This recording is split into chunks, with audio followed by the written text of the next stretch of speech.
मुखवटा जे तुम्ही तुमच्यावर घातलेला आहे आणि त्याच्यानेच तुम्ही एखाद्या ग्रुपमध्ये किंवा आता तुमच्या कॉलेजमध्ये, आता तुम्ही कॉलेज लाईफमध्ये जाता, त्याच्यामध्ये तुमचं एक युनिकनेस तुम्ही हे तुमच्या इनर पर्सनॅलिटीनीच फक्त डेव्हलप करू शकता.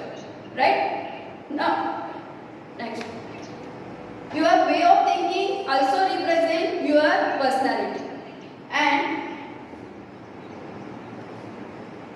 personality development is actually development from organized pattern of attitude and behavior which makes individual distinctive. म्हणजे काय, तुम्हाला एखाद्या ग्रुपमध्ये, आता तुमच्या कॉलेजमध्ये सपोज एक 50 स्टुडंट आहेत, त्याच्यामध्ये तुम्हाला काहीतरी वेगळेपणा सिद्ध करायचं आहे, तर त्यासाठी तुमची काय पाहिजे, इनर पर्सनॅलिटी जी आहे तुमची ती फिट पाहिजे. तरच आपण एक म्हणू शकतो की व्हॉट अ पर्सनॅलिटी. मग या शॉर्ट ॲनालिसिसमध्ये फर्स्ट आहे एस. एस म्हणजे काय, तर स्ट्रेंथ. तुम्हाला स्वतःला ॲनालिसिस करायचं आहे की आपले स्ट्रेंथ काय आहे.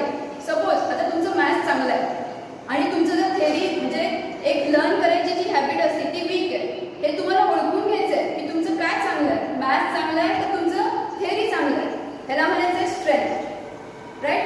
Next, W means weakness.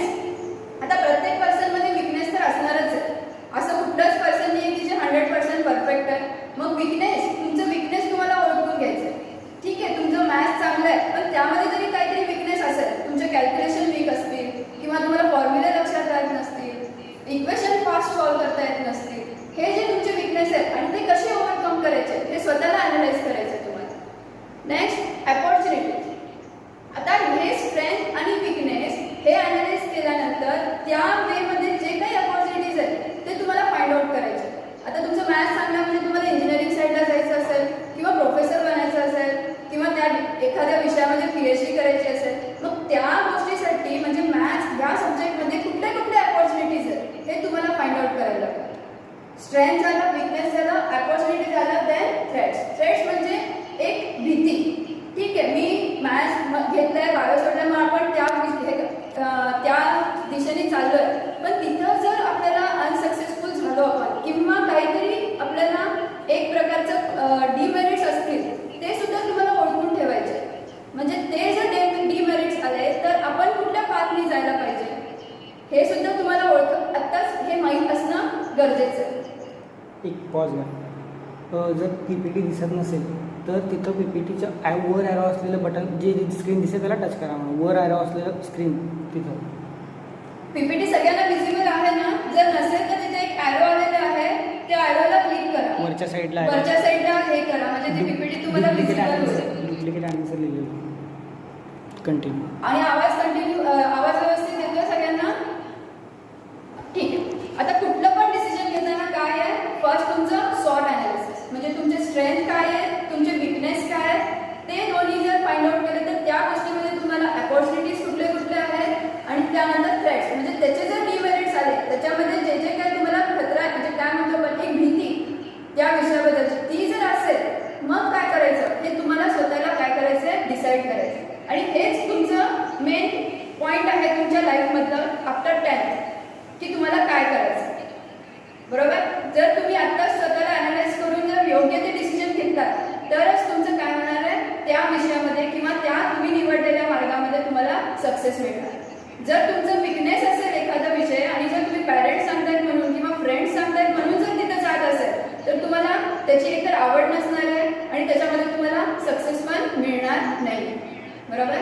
मग पर्सनॅलिटी डेव्हलपमेंटसाठी तुमचं फर्स्ट स्टेप काय आहे तर सॉर्ट ॲनालिसिस. स्वतःला ॲनालायसिस करून घ्यायचं प्रत्येक गोष्टीमध्ये. इंट्रोडक्शन असं थर्ड पर्सनने सांगायला पाहिजे की हा मुलगा इथून आलेला आहे, हा मुलाचं नाव असं आहे, ह्याचे हॉबीज हे आहेत. ओके. तर स्वतःच इंट्रोडक्शन तुम्हाला स्वतः कमी पॉईंट्समध्ये आणि व्यवस्थित लँग्वेजमध्ये विथ कॉन्फिडन्स हे समोरच्याला देता आलं पाहिजे. मग ते कुठं पण असू दे, कॉलेजमध्ये असू दे, एखाद्या इंटरव्ह्यूमध्ये असू दे किंवा आता तुम्हाला बाहेर कोणी भेटलेलं असू दे नवीन पर्सन, त्याला तुमचं एक जे स्पेशल तुमची क्वालिटी आहे त्या इंट्रोडक्शनमधूनच फाइंड आउट होता आली पाहिजे. मग इंट्रोडक्शन देताना आता तुम्ही काय काय सांगायला पाहिजे, काहीतरी उगीच वायात काहीतरी सांगत बसायचं नाही की 10-15 मिनिटं सांगत बसायचं, ते समोरच्याला पण कळत नाही की नेमकं तुमच्यामध्ये काय आहे. कमीत कमी पॉईंट्समध्ये तुम्हाला तुमची स्पेशल क्वालिटी समोरच्याला दाखवायची. मग फर्स्ट तर तुम्ही काय सांगणार, युअर नेम. राईट. त्यानंतर तुमचं प्लेस. आता प्लेस सांगताना आपण आता तुम्ही आहे अक्कलकोटमधूनच आणि तुमचे कॉलेज पण इथंच आहे, मग तुम्ही सांगताना सांगा I am from Akkalkot itself, right? म्हणजे तुमचं जे तुम्ही सांगण्याची तुमची जी स्टाईल आहे किंवा जे तुमचं हे आहे त्याच्यावरूनच तुमचं काय करणार आहे, तुम्ही किती स्पेशल आहे. त्यानंतर तुमचं फॅमिली, तुमचं क्वालिफिकेशन, तुमचं एक्स्ट्रा स्किल्स, हॉबी, हे सगळं तुमचं एका पॉईंटमध्ये सगळं कव्हर व्हायला पाहिजे. असं म्हणतात ना, well begun is the half done. म्हणजे तुमचं इंट्रोडक्शनच जर व्यवस्थित झालं, तुमचं तेच जर परफेक्ट झालं, तर ते समोरचं इंटरव्ह्यूअर असू दे किंवा समोरचे टीचर असू दे, तुम्हाला जास्त पुढं खोलामध्ये विचारला जाणारच नाही. बरोबर आहे? तिथंच तुमचं कॉन्फिडन्स आणि तुमची क्वालिटी, तुमची स्पेशालिटी तिथेच आपल्याला काय होते, ओळखू येते. Next point is body language. Body language plays a very important role in your personality development. Okay, तुम्ही बॉडी लँग्वेज म्हणजे काय आहे, तुम्ही न बोलता सुद्धा समोरच्याशी तुमच्या बॉडी लँग्वेजनी काय करताय, कम्युनिकेट करताय. बरोबर? आता बॉडी लँग्वेज जर नसेल, आता तुम्हाला लेक्चर देते, माझे कंटिन्यू हँड मुवमेंट चालू आहे, माझं आय कॉन्टॅक्ट तुमच्या बरोबर आहे कॅमेराकडे, मी जर असं खाली बघून किंवा असं हाताची घडी घालून तुम्हाला लेक्चर देऊ लागले, तुम्हाला आवडेल का ते, किंवा ते तेवढं इफेक्टिव्ह होईल का? नाही. म्हणजे बॉडी लँग्वेज हे एक खूप इम्पॉर्टंट पार्ट आहे. काय सांगितलं बघा, body language is a type of non verbal communication in which physical behavior as opposed to words are used to express or convey the information. Okay, आता तुम्हाला वक्तृत्व स्पर्धा असतात, जर हाताची घडी घालून डोळे खाली घालून तुम्ही जर एखादं भाषण द्यायला लागला, कोण ऐकणार आहे का तुमचं भाषण? नाही. तर त्याच्यामध्ये कुठले मेन पॉईंट्स आहेत, तर युअर फर्स्ट इज पोस्चर. तुम्ही कसं बसलाय, तुम्ही कसं उभारलाय, क्लासमध्ये सुद्धा तुम्ही कुठल्या पद्धतीने बसता त्याच्यावरून तुमचं कळतं की तुम्ही कुठल्या पद्धतीचे पर्सन आहात.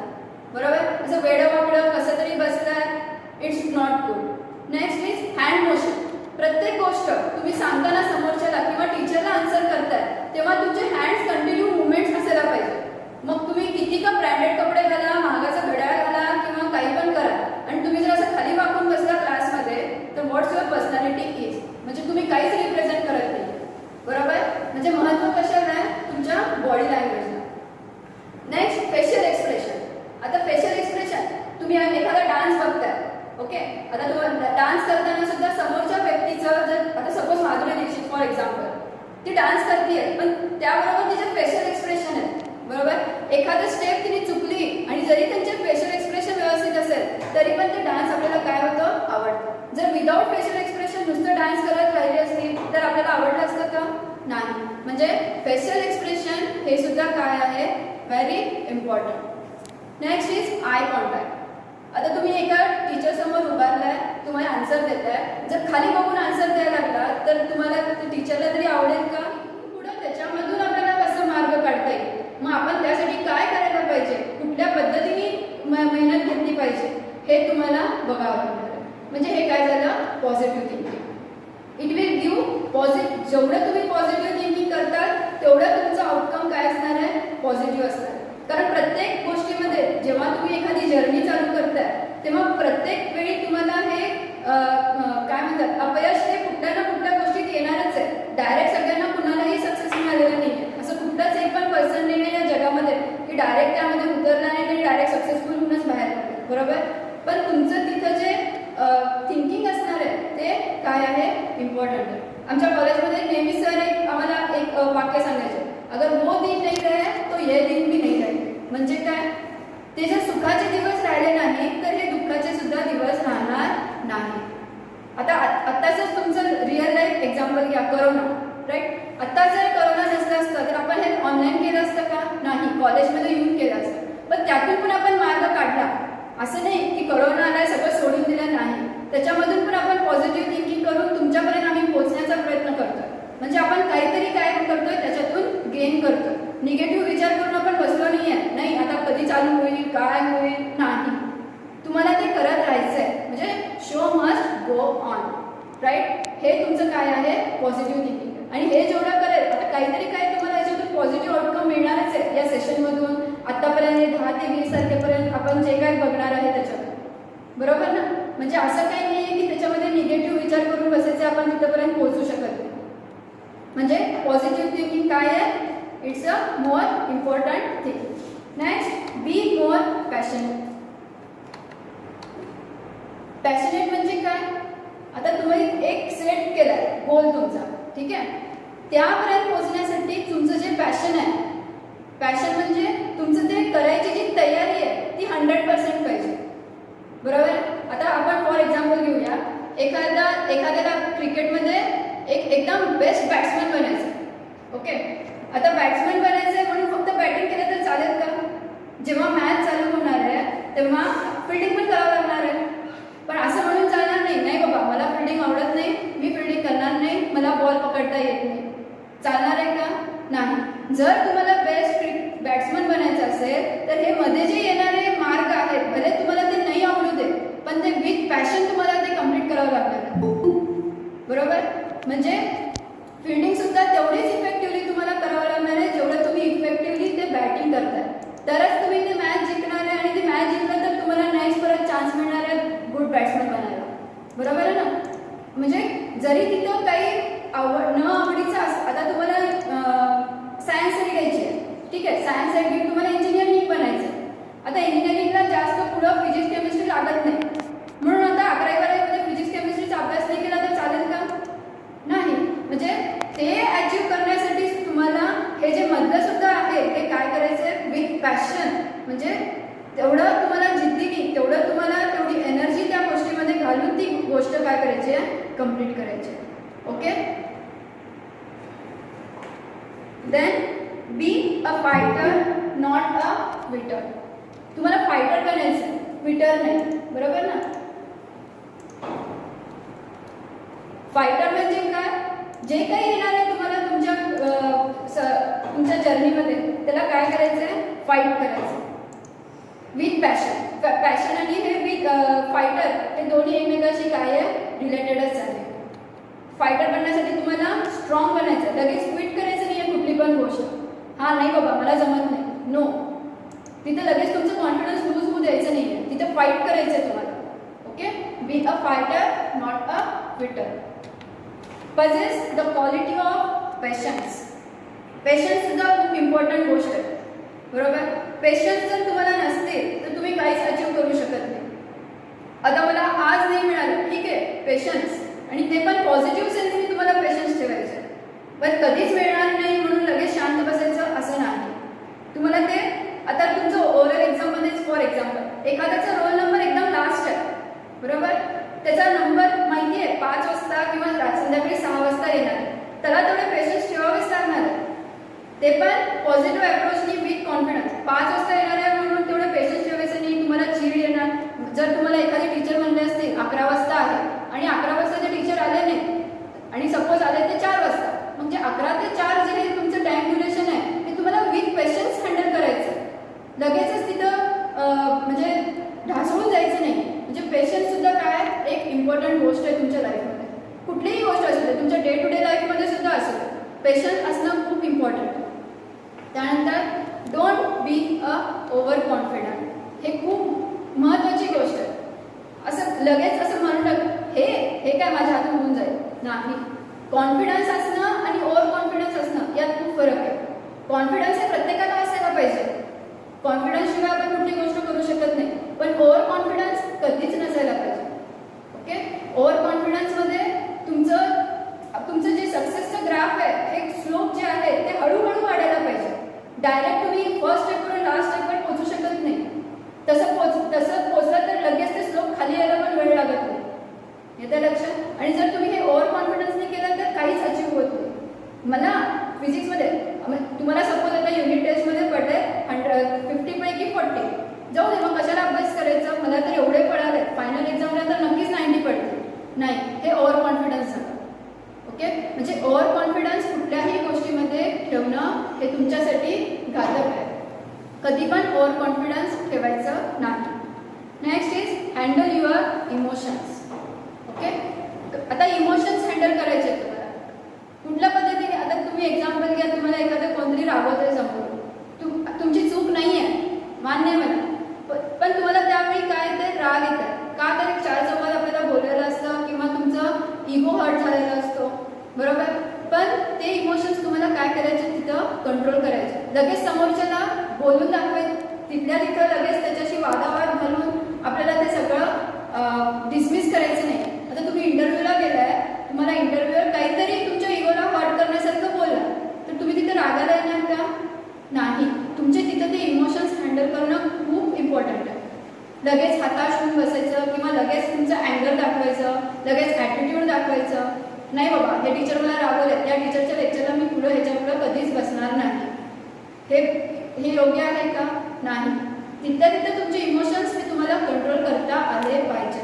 मग ते कुठले पण असू देत, हॅपीनेस असू देत किंवा सॅड असू देत. हॅपी इमोशन्स आले म्हणून लगेच वावत जायचं नाही, हां सगळं चांगलंच होत चाललंय, नाही. म्हणजे तिथल्या तिथं त्या इमोशन्सला काय करायचं, आपल्याला कंट्रोल करायचं. आणि उद्याचा दिवस कसा उजळेल आणि ते कसं करायचं आपल्याला, हे ह्याच्याकडे लक्ष देणं गरजेचं आहे. Next is share handle your emotions, shareability, careability. म्हणजे समोरच्याला तुम्हाला माफ पण करता आलं पाहिजे, तेवढ्याच इफेक्टिव्ह. बरोबर आहे. तुमचं फ्रेंड आहे, तुमचं त्याच्याबरोबर भांडण झालं आहे म्हणून तुम्ही काय आयुष्यभर त्याच्याशी बोलणं सोडणार का? नाही. त्याच्याशी शेअर करा त्यांचं काय चुकलं आहे, किंवा त्याला माफ करा किंवा त्याची माफी मागा. म्हणजे हे सुद्धा तुमचं काय एक अभिमान जो आहे तुम्हाला, तर तो काय होणार आहे, अहंकार म्हणतो ना आपण, खूप अहंकार आपल्याला बाळगायचा नाही आहे. नाही मी का चुकू, नो. तुम्हाला ते पण करता येणं गरजेचं आहे जर तुम्हाला गुड पर्सन बनायचं असेल. Next, press the one in front of you. आता एखादा कोणतरी समोर दिसतंय तुम्हाला, सहज म्हणा ना काय, यू आर लुकिंग ब्युटिफुल. काय चाललंय म्हणायला, ते जर तुम्ही केलं तर तुमच्या मनात एक पॉझिटिव्ह वाईब्स येतात. तुम्ही हे ऑब्झर्व करून बघा.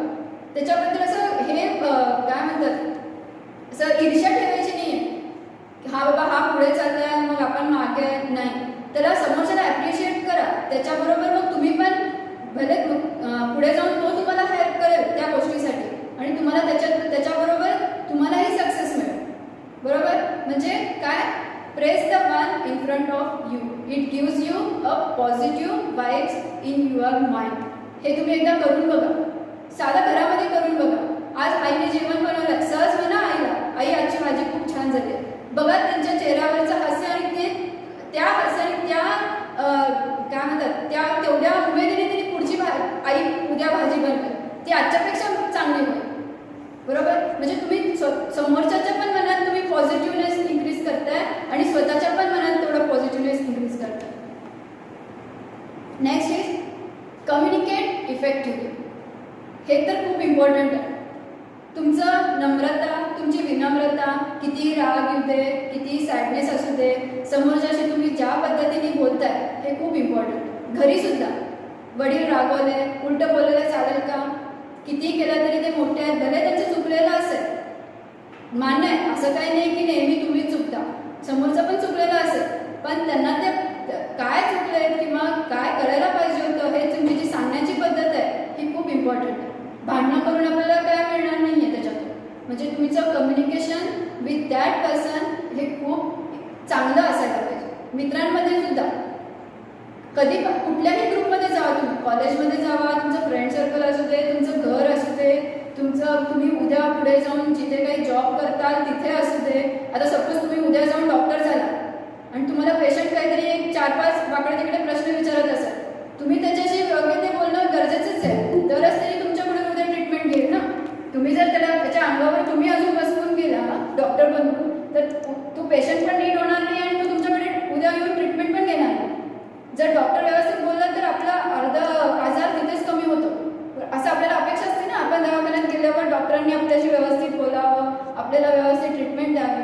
मग तसं तुम्ही स्वतःवर पण बघा, तुम्ही पण जर त्या पोझिशनला असेल उद्या, तर तुम्ही सुद्धा त्या समोरच्या पर्सनशी योग्य तेच बोलायला पाहिजे. आता आपल्या घरात काम करणारे वर्कर्स असू दे, ते वर्कर्स असले तरी काय झालं, ते पण एक माणूसच आहे. बरोबर. त्यांच्याशी पण तुम्ही विनम्रतेनेच बोललं पाहिजे. वर्कर आहे म्हणून कसंही बोलायचं, त्याला ॲटिट्यूड दाखवायचं, पैशाचं हे असलं गोष्टी, म्हणजे तुमचं कम्युनिकेशन जे आहे, तुम्ही तिथे एक वाईट पर्सन बनता. तुम्ही मुन्नाभाई MBBS मध्ये बघितलं असेल. बरोबर. त्या सफाई कामगाराला त्यांनी एक फक्त हक केला तर त्याचं किती म्हणजे त्याच्यामध्ये हे निर्माण झालं. म्हणजे वर्कर कोणीही असू दे, तुमचं प्रॉपर. मग तुम्ही कोणी मोठे माणूस असाल. बरोबर. Next is don't compare your life with anyone. Comparison हे कधीच असायला नाही पाहिजे. कुणाबरोबरही कधीही आपली लाईफ माझ्या मैत्रिणीला एवढं मिळालं, तिचं असं झालं, तिचं तसं झालं, माझ्याकडे काहीच नाही. नो. कधी पण आपल्या खाली बघा. तुम्हाला व्यवस्थित 2 डोळे, 2 हात, 2 पाय आहेत. ह्याच्यामध्ये तुम्ही काहीही करू शकता या गोष्टी असताना. मग ज्यांच्याकडे नाही आहेत त्या गोष्टी तिथे बघा, म्हणजे तुम्हाला कळेल की तुमची लाईफ किती स्टेबल आहे. कधीच कुणाशीही कम्पेअर करायचं नाही. भले तुम्हाला आता 10वीमध्येच आता तुम्ही एक्झाम्पल घ्या. एखाद्याला 90% पडलेत आणि एखाद्याला 60% पडलेत.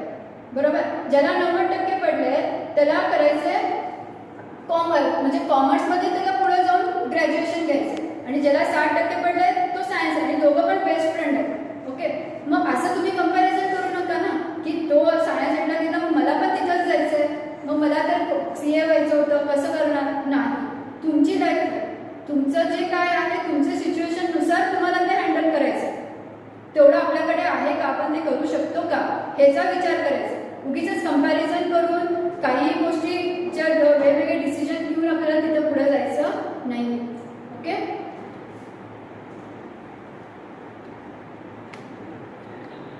Last side. म्हणजेच काय, आता आपण याच्यावरून बघितलं की आपल्याला काय करायचं आहे, आपली इनर पर्सनॅलिटी काय करायची आहे, डेव्हलप करायची आहे. फिजिकल किंवा आउटर पर्सनॅलिटीला जे आपण आतापर्यंत जास्त इम्पॉर्टन्स देत आलो आहे ते कमी करायचं. ओके. ह्याच्यावरच एक वाक्य आहे, beauty attracts the eye but personality captures the heart. हे दोन्ही इनर पर्सनॅलिटी, आउटर पर्सनॅलिटी ज्याला हँडल करता येते, जो माणूस तो डेव्हलप करू शकतो, तोच या लाईफमध्ये काय होणार आहे, सक्सेस होणार आहे. ओके. तर मी या गोष्टींकडे लक्ष द्या. तुमची बॉडी लँग्वेज, तुमचं ॲनालिसिस करा. तुम्हाला आता टाईम आहे, योग्य ते डिसिजन घ्या. तुमची आत्ता स्ट्रेंथ झालेली आणि हे खूप इम्पॉर्टंट टर्निंग पॉईंट असतो तुमच्या लाईफमधला.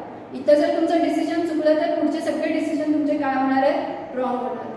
ओके. आणि यातल्या थोड्याफार गोष्टी तुमच्या डे टू डे लाईफमध्ये पण तुम्ही इम्प्लाय करून बघा. तुमची लाईफ किती पॉझिटिव्हली जाईल. साध्या गोष्टीमध्ये सुद्धा, म्हणजे पॉझिटिव्ह थिंकिंग, कंपॅरिझन, बहिणीमध्ये कंपॅरिझन, भावाभावामध्ये कंपॅरिझन करू नका. तुमचे स्ट्रेंथ, तुमचे विकनेसेस तुम्हाला स्वतःला माहिती आहे. त्याचं दुसऱ्याबरोबर कम्पेअर करून स्वतःचं नुकसान करायचं नाही. योग्य ते डिसिजन घेऊन, स्वतःच्या ॲनालायसिस करून तुम्ही योग्य डिसिजन घ्या आणि तुमच्या लाईफमध्ये खूप खूप यशस्वी व्हा. त्यासाठी तुम्हाला शुभेच्छा. 1 मिनिट. उद्याच्या लेक्चरचं कॉमर्सबद्दलचं सांगायचं आहे.